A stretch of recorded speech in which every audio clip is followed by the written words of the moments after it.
자, 오늘은 사명으로 갈 때에라는 제목으로 하나님 말씀 전하겠습니다. 자, 지난 시간부터 제가 출애굽기 이야기를 이제 계속 진행을 하고 있어요. 출애굽기 1장 이야기는 잘 아시는 이야기일 거예요. 출애굽기 1장에서 어떤 이야기가 나왔냐면 구원이 필요해진 사람들이 등장했어요. 원래 하나님의 백성으로 부름받은 백성들이었는데 애굽 땅에 오래 살면서 사람들이 참 많아졌는데 400년간을 살아가면서 하나님에 대해서 많이 잊어갔던 사람들이었어요. 그런데 정황이 바뀌면서 애굽의 왕이었던 파라오가 이 이스라엘 백성들이 너무 많아지니까 이 이스라엘 백성들을 억압해서 또는 여러 가지 방법으로 줄여야겠다, 숫자를. 그렇게 생각을 하는 생각이 일어났기 때문에 이스라엘 백성에게는 위기가 온 거예요. 이제 자꾸 견제가 들어오고 아기들을 죽이려고 하는 일이 일어났거든요. 그래서 1장까지의 이야기는 구원이 필요해진 사람들이 부르짖고 있는 이야기가 나왔고 2장에서부터 어떤 이야기가 나오냐면 그 구원이 필요해진 사람들을 위한 한 사람, 모세의 이야기가 나옵니다. 이 출애굽기 2장은 하나님의 구원을 실행할 사람으로서의 모세가 어떻게 훈련받는지가 나오고 있는데요. 모세는 사실 태어나서부터 죽을 수밖에 없는 운명이었어요. 얄궂죠? 태어나서 아기인데 죽을 수밖에 없는 운명이었다고요. 파라오가 처음에는 힘든 일을 시켜봤는데 여전히 사람이 많아졌고 산파들을 불러서 어린아이가 태어나면 죽여라 그랬는데도 산파들이 말을 안 들었어요. 하나님을 더 무서워했기 때문에요. 그래서 이제 마지막 단계인 방법을 사용했는데 이제 군대를 보내서 아기들을 다 죽여라 라고 명령을 한 거예요. 바로 그때 태어난 게 모세였습니다. 그러니까 모세는 태어난 순간부터 하나님의 개입이 시작된 거였어요. 우리가 생각하는 상식으로라면 그 강대한 국가의 왕이 정책으로 아기를 죽이는 정책을 펼쳤으면 죽을 가능성이 더 높지 살아날 가능성이 더 높지 않아요. 그런데 모세는 여러 가지 하나님의 개입으로 인해서 사명자로서 발걸음을 걷기 시작을 하는데요. 또 재미난 특징이 하나 더 있어요. 출애굽기 1장과 2장을 나중에 한번 펴서 읽어보시면 하나님이 등장하지 않아요. 그런데 잘 읽어보면 하나님께서 이런 일들을 하고 계시네라고 우리가 알게 되거든요. 우리의 삶과 닮아 있어요. 우리는 때때로 하나님이 계신가? 하나님이 뭐 하고 계시지? 라고 우리는 느끼지 못해도 하나님은 항상 일하고 계시다는 것을 출애굽기 말씀을 통해서도 알 수 있습니다. 그래서 말씀을 좀 더 살펴볼 텐데요. 애굽에서 장성했던 왕자로서 자라났던 이 모세는요 자신의 뿌리였던 히브리 민족에게 관심이 있었어요. 이야기 잘 아시겠지만 복기를 해보면 모세의 엄마였던 요게벳이 물이 들지 않는 바구니를 만들어서 모세를 띄웠죠. 그것도 이제 유명한 노래로 잘 나오니까 우리가 그 감동을 가지고 있는데 띄우면서 참 불안했을 것 같아요. 이게 우리가 아기를 어디다 그냥 잘 둬도 불안하잖아요. 근데 물에 띄웠어요. 아무리 방수 처리했어도 뒤집히거나 할 수 있잖아요.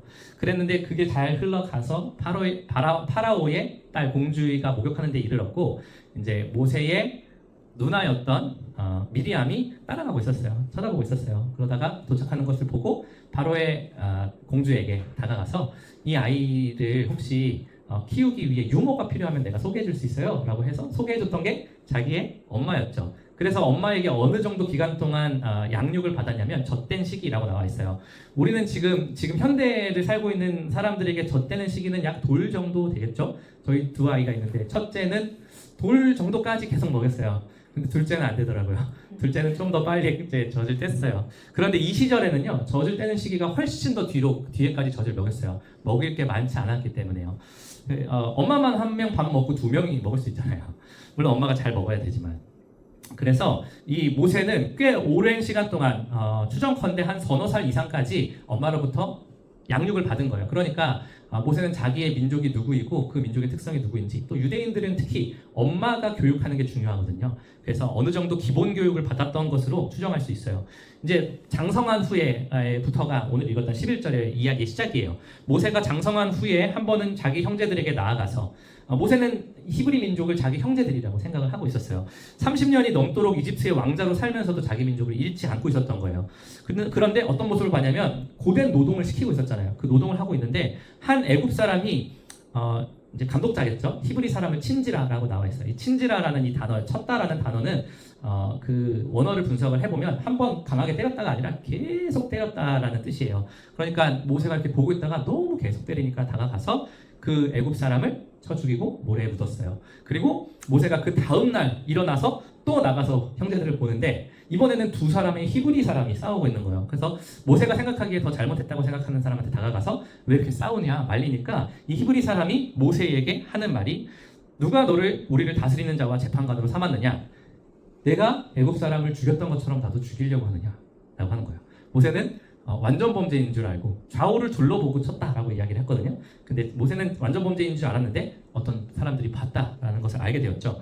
그래서 파라오가 모세를 죽이려는 뜻을 알게 되자 도망을 하게 됩니다. 그래서 미디안이라는 지역의 사막으로 도망을 갔어요.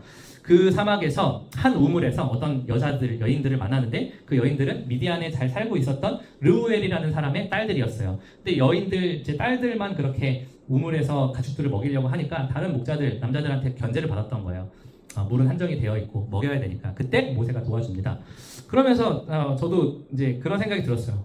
모세는 지금 도망하고 있던 상황이라 뭐가 풍족한 상황이 아니었을 거잖아요. 근데 우물에 나와가지고 이 여인들을 돕는 모습을 보면서 어려운 사람을 돕는 것은 항상 풍족한 사람일 때보다 똑같이 어려운 사람이 돕는 경우가 많구나 이런 생각이 들었습니다. 복음을 전하는 일도 비슷해요. 저도 교회에서 오랫동안 일을 했지만 복음을 전하는 일도 참 풍족하고 환경이 좋은 사람들보다 좀 더 어려운 사람들이 복음 더 많이 잘 전하더라고요. 참 신기한 일이죠. 자, 이 일을 감사하게 생각했던 르우엘이 모세를 가족으로 받아들이고 자기의 딸인 십보라를 모세와 결혼을 하게 허락을 하면서 모세는 믿음의 가정을 이루는 이야기, 그리고 아이를 낳았는데 그 아이의 이름을 게르솜이라 지었다라고 하는데, 게르솜이라는 이름은 내가 타국에서 나그네가 되었다라는 뜻이에요. 모세 자기의 경험을 아들의 이름을 짓는 데에 의미 부여하는 이름으로 아들의 이름을 지었다 하는 데까지가 오늘 읽었던 이 말씀의 이야기의 흐름입니다. 그래서 오늘 말씀에서 우리가 알아야 하는 중요한 흐름이 있는데요. 모세가 사명자로서 발걸음을 가고, 아직까지 모세는 하나님과 직접 만나서 내가 너의 백성을 구원해라 라는 명령을 듣지는 않았지만 사명자로서 발걸음을 가고 있었던, 모세도 모르는 사이에 가고 있었던 이야기입니다. 그래서 우리도 사명을 향해 가는 사람이라는 입장에서 모세와 우리가 같은 입장이에요. 그래서 그런 관점에서 한번 말씀의 내용들을 살펴볼게요. 먼저 그리스도인이라는 이름에 대한 의미를 좀 더 파악을 좀 해보려고 해요. 여러분, 그리스도인이라는 이름은요, 어떤 교회에 소속된 사람들이라는 것을 뜻하는 말이 아니에요. 그리스도인이라는 이름은 명사가 아니라 사실 동사입니다. 그러니까 하나님의 사명을 향해 가고 있는 사람들을 그리스도인이라고 부르는 거예요. 그래서 실천이 있는 사람들을 뜻하는 게 그 이름입니다. 그래서 그 실천이 있는 사명을 향해 가는 사람들이 가져야 하는 특징 3가지를 정리하고 오늘 말씀을 맺어볼게요. 첫 번째, 사명자는 억압당하는 백성의 편에 있는 사람들입니다. 모세가 40년간, 처음에 40년간은 이집트의 왕자로 살았잖아요. 그런데 모세는 자신의 근본이 히브리 민족이라는 것을 알고 있었다고 했잖아요. 그런데 왕족이었던 모세에게 그 관심은 사실 위험한 관심이었어요. 왜냐하면 파라오가 그 민족에 대해서 견제하는 정책을 쓰고 있는데도 여전히 자신의 관심을 끊을 수가 없는 거예요. 모른 척하고 살았으면 그냥 편하게 계속 살 수 있었잖아요. 그러면서 이 일을 놓고 히브리서 11장 24, 25절에 보면 모세의 믿음을 이렇게 표현합니다. 믿음으로 모세는 장성하여 바로의 공주의 아들이라 칭함을 거절하고 도리어 하나님의 백성과 함께 고난 받기를 잠시 죄악의 낙을 누리는 것보다 더 좋아하고 라고 표현하고 있어요. 그러니까 모세는 소명을 아직 받지는 않았지만 그 마음으로부터 하나님의 백성을 향한 그 마음을 가지고 있었다는 뜻입니다. 그렇다면 오늘 본문에서 이야기하고 있는 이 억압당한 백성이라는 사람이 누구인지를 생각을 해봐야 돼요. 출애굽기 초반에 이스라엘 백성들, 지난주에 이제 했던 설교인데, 출애굽기 처음에 나온 이스라엘 백성들은 3가지 특징이 있거든요. 첫 번째로 자신들이 하나님의 백성이라는 정체성을 잊고 살고 있었어요. 400년 동안 모르고 살고 있었다고요.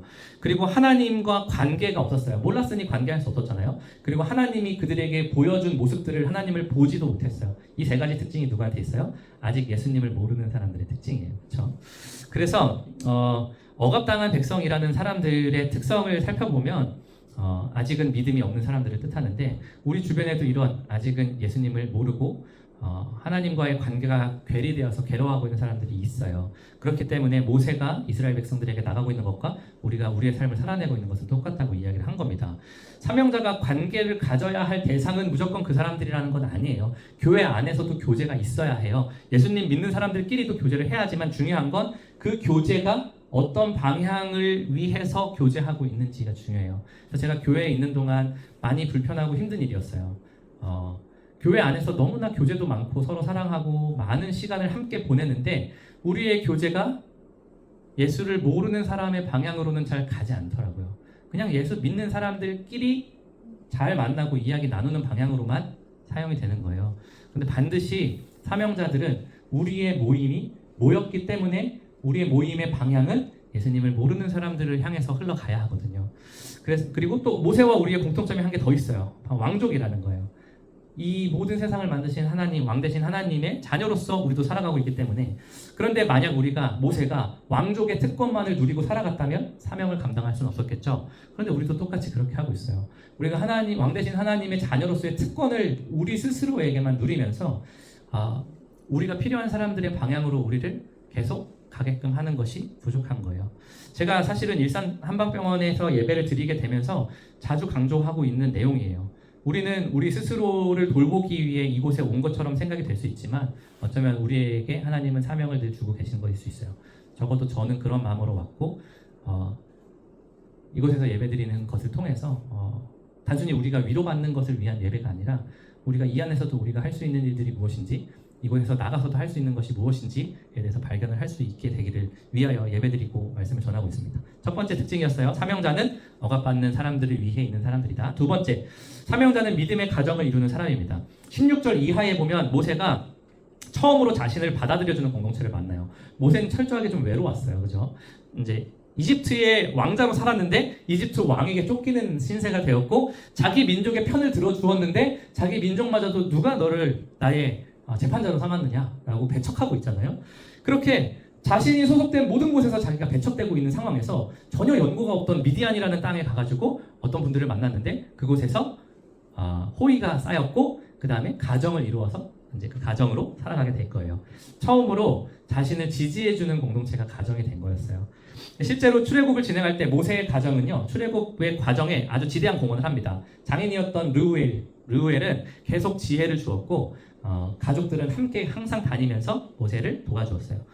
그러니까 사명자는 사명으로 가까이 갈 때 반드시 믿음의 가정을 이루게 하시는 것이 사명자의 특징입니다. 두 번째 특징이었고 마지막 세 번째 사명자의 특징은요 자기의 고향을 명확하게 아는 사람들이에요. 이야기의 흐름을 다 알겠는데 갑자기 뜬금없이 아들을 낳았는데 이름을 지은 이야기가 나와요. 별로 이야기의 흐름의 맥락에는 중요해 보이지 않잖아요. 그런데 성경은 그 이야기를 그냥 넣은 것이 아니에요. 게르솜이라는 이름의 뜻은 내가 타국에서 나그네가 되었다라는 뜻이었습니다. 그러니까 모세가 느낀 것들을 아들의 이름으로 의미부여를 했다고 이야기를 했잖아요. 이게 무슨 의미냐면 모세는 애굽이 자기네 고향인 줄 알았는데 내가 애굽이 내 고향이 아니었구나라를 깨달았기 때문에 아들의 이름을 지은 거예요. 애굽이라는 땅의 특징, 그 의미하는 바는 저는 이렇게 해석을 합니다. 하나님 없이도 풍족히 살아갈 수 있는 땅. 하나님이 없어도 먹고 살아갈 수 있는 땅을 애굽의 의미라고 저는 생각해요. 이스라엘이 400년 동안 하나님의 백성으로서의 정체성을 잃어버린 이유도 이거였죠. 하나님 없이도 충분히 살 수 있는 땅에 살아간 거예요. 누구도 공격하지 않았고 도리어 총리의 가족으로서 초대되어 들어온 가족으로서 열심히 많은 사람들로부터 지원도 받으며 살아갔단 말이에요. 풍족할 때 하나님 찾지 않았던 거예요. 그렇다면 이 풍족한 환경을 다 버려야만 사명자로 살 수 있는 것이냐? 그런 말은 아닙니다. 다만 우리의 본향이 어디에 있었는지를 아는 사람이 되는 게 사명자라는 뜻입니다. 모세는 알았던 거예요. 내 본향이 이곳이 아니구나. 나는 타국 대한민국에서 나그네 되었다. 우린 이렇게 고백할 수 있어야 될 것입니다. 제가 참 좋아하는 찬양이 있는데 죄 많은 이 세상은 내 집 아니네 라는 찬양이 있어요. 죄 많은 이 세상은 내 집 아니네 내 모든 소망은 저 하늘에 있네 저 천국 문을 열고 나를 부르네 나는 이 세상에 정들 수 없도다. 아세요? 이 찬양? 사명자는 자기의 고향을 분명히 아는 사람들입니다. 사실 제가 이곳에 와서요 이 말을 하는 게 너무 어려워요. 왜냐하면 이곳에는 경중이 있지만 병의 정도가 중하신 분들이 있어서 우리의 남은 시간이라는 말을 꺼내는 것이 저에게 참 어려운 일이거든요. 근데 안 드릴 수 없어요. 제가 저나 여러분이 똑같다라고 이야기를 하거든요. 이 말도 너무 조심스러운 말이지만 만약 이 땅에서의 삶이 우리의 전부라면 제가 가지고 있을 수도 있는 40년, 30년, 50년이나 10년이나 영원의 시간에서 보면 사실 크게 차이 나지 않는 거예요. 사명자는 자기의 고향을 알아야 하고 고향을 아는 사람만이 그것을 하늘을 소망하며 살아갈 수 있게 됩니다. 하늘을 소망하며 살아가면 다 같은 결론에 같은 곳에서 만나게 되니까요. 자, 결론을 내겠습니다. 사명자라는 이름은 언제나 무겁습니다. 그런데 출애굽기를 묵상하면서 우리가 알아야 할 것이 있어요. 하나님은 사역을 위해서 사명자를 이용하시는 분이 아니세요. 그게 어디서 증명이 되냐면요.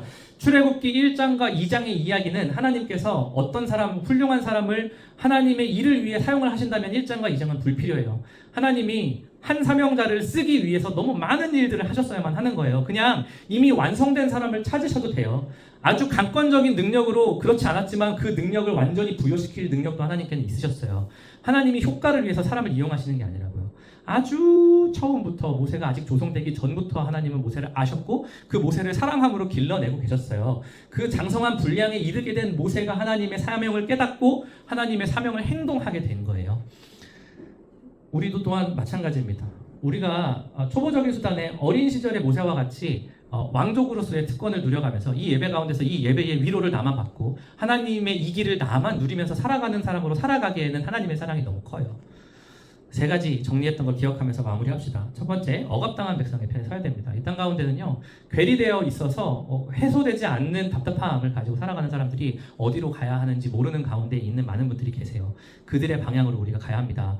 놀랍게도 우리가 그들을 향해서 너무 좋은 복음이란 것들을 전해줬을 때 그들이 그냥 반길 것이냐? 아니에요. 그들은 누가 너를 나의 재판관으로 삼았냐면서 우리를 배척할 수 있어요. 그럼에도 불구하고 우리에게 주신 하나님의 사랑의 크기가 너무 크기 때문에 그것을 말하지 않을 수 없어서 그들에게 나아가서 그들의 억압받고 있는 사실을 깨닫게 하고 하나님 앞에 돌아오게 하는 일에 매진하는 겁니다. 포기할 수 없는 일이에요. 두 번째로 믿음의 가정을 이루기 위해 노력을 해야 합니다. 하나님이 모세도 하나님의 가정을 이루게 되게 믿음의 가정을 이루기까지 40년 이상이 걸렸어요. 모세는 애굽 땅에서 왕자로 살 때 얼마나 많은 여자를 그냥 쉽게 만날 수 있었겠어요. 그럼에도 불구하고 진짜 자신을 지지할 수 있는 신앙을 기반으로 한 믿음의 가정을 이루기까지 40년이 걸렸어요. 하지만 사명자는 그 사명의 길을 감에 있어서 믿음의 가정을 이루는 일을 위한 사명도 우리가 받은 거예요. 잘 생각해야 돼요. 가정은 그냥 생겼고 우리가 믿음의 어떤 효과를 위해 그냥 함께 하는 것이 아니에요. 가정도 우리의 사명의 방향인 거죠. 그걸 열심히 하면 믿음의 가정이라는 굳건한 나의 토양이 완성되게 되겠죠. 교회에서 계셔봤겠지만 교회에 가보면 참 신앙 좋은데 믿음의 가정 이루는 걸 어려워하시는 분들이 많아요. 너무너무 쉽지 않은 일이에요. 그렇지만 그 사명을 가는 경로 안에 반드시 우리가 이루어야 하는 부분인 것 같습니다. 마지막으로 고향이 어디인지 확실히 기억하시면 좋겠습니다. 이곳이 고향인 줄 알고 여기에다가 쌓는 일에 너무 많은 시간과 너무 많은 관심을 두지 않아야 할 것 같습니다. 게르솜, 나는 이 땅에서 나그네였다. 하지만 이제는 내가 내 고향이 어디인 줄 안다. 예수께서 우리를 위해 예비하신 본향을 갈망하면서 살아가게 되시기를 예수님의 이름으로 축복합니다. 우리 일산 다나은 한방병원의 모든 교우들께서 우리 모두는 사명으로 가고 있는 사람들입니다.